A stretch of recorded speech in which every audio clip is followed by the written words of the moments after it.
Good morning, everyone. My name is Nika Anantantino, and today we're going to talk about the five system integration methods.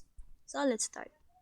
The five methods are the manual data integration, which is a data managers must manually conduct all phases of the integration, from retrieval to presentation.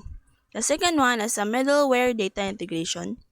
Middleware, a type of software, facilitates communication between legacy systems and updated ones to expedite integration. The third one is the application based integration. Software applications locate, retrieve, and integrate data by making the data from different sources and systems compatibility with one another. The fourth one is the uniform access integration, a technique that retrieves and uniformly displays data but leaves it in its original source. The fifth one is the common storage integration, an approach that retrieves and uniformly displays the data, but also makes a copy of the data and stores it. So let's start with the manual data integration. We'll look up with the examples. Okay. Manual data integration, when a data manager supervises all parts of the integration, generally by developing bespoke code. This is referred to as manual data integration. It entails manually integrating the various data sources, collecting and cleansing the data, and so forth. So it's more like it's handling the data, which is manually, which is done by a hand, or to relating to, which is it means of the manual. So some of the benefits are the reduced cost. This technique requires little maintenance and typically only integrates a small number of data sources. The greater freedom, the user has total control over the integration. Some of the cons are less access. A developer or manager must manually orchestrate each integration. The second one is difficulty scaling. Scaling or larger projects requires manually changing the code for each integration, and that takes time. So it's more like the developer must, while manually changing the code for each integration, it looks like it's changing for some reason that it has changes in the plan or changes in the system. So the third one is the greater room for error. A manager or analyst must handle the data at each stage. So we have the two example of manual data integration, the customer data integration, and the Facebook ads and Google ads in order to acquire new users. The second one is the middleware data integration. Middleware is software that links application and exchanges data with databases.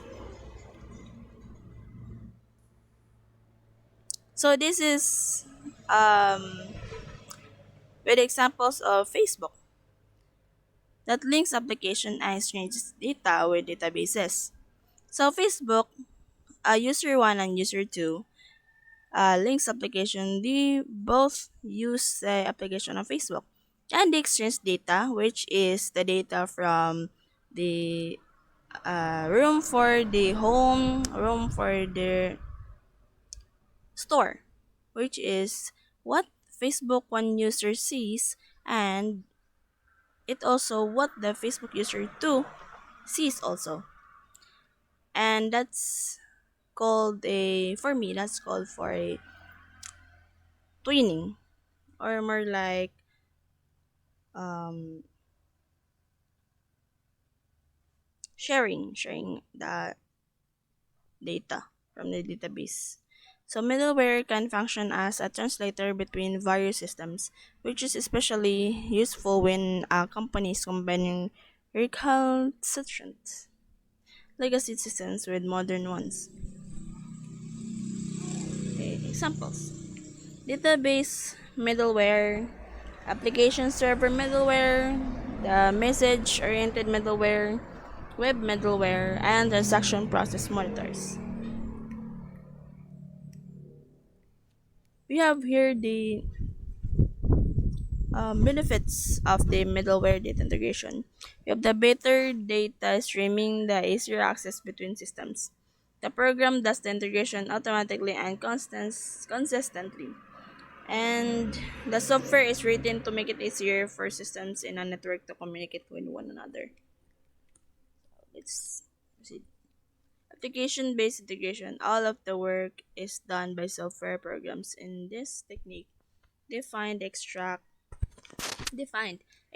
clean, and combine data from a variety of sources. Its interoperability facilitates the transfer of data from one source to another. So we have here the three examples of application-based integration. We have the supply chain management systems, customer relationship management, or CRM solutions like Salesforce, and enterprise resource planning or ERP systems like SAP.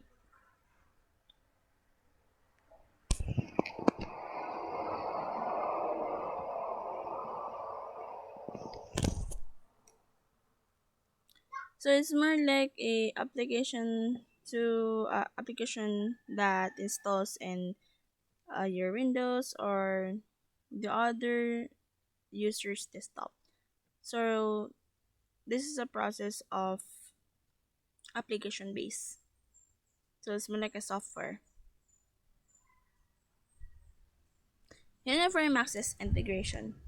This approach retrieves data from even more distant sources and delivers it consistently. This is accomplished while enabling the data to remain in its original location. So we have here the example, the twinning data from one to another, and the second one is teaming up process. So in uniform access integration, I actually saw this at the what application is that? The one user can, I know, the one editor can give access to the another editor so that that person are going to continue the process of editing their project or there's somewhat a work or job. So teaming up process. I think I already saw this at the Canva or at the CapCut, maybe somewhere in that platforms that it has theme that it only sees one window, one type of tab on which user one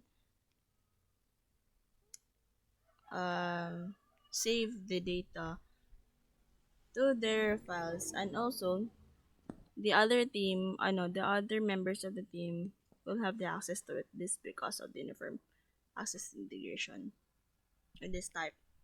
So this is the best solution for firms that need to access several separate systems. If the data request isn't too taxing on the whole system, this method can provide insights without incurring the cost of producing a backup or duplicate of the data. So it's like a picture-to-picture process. So we have the common storage integration, sometimes referred to as data warehousing. So this method is similar to uniform access in that a copy of the data is created and stored in the data warehouse.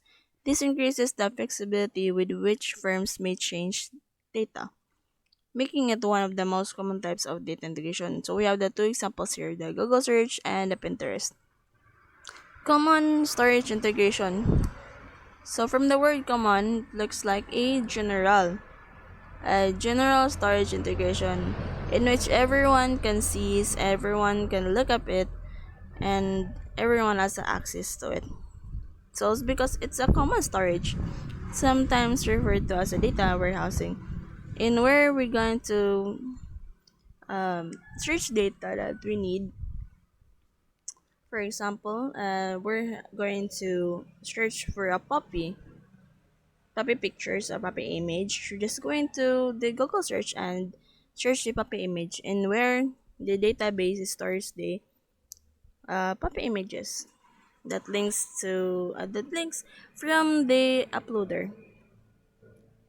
or from the other platform that connects to the Google, in which everyone can easily access and easily take the data from the another platform that compiles at the Google search. And we have here the Pinterest. So in the Pinterest, users uploads it and it requires a unique photo which is not having a duplicate. So everyone can access the Pinterest and they can search whatever they want at the Pinterest. Just one tap, one search, and then they already have the data. So that's all for my 5 methods of integration. I hope you understand what I'm saying. So, uh, thank you for listening and have a good day.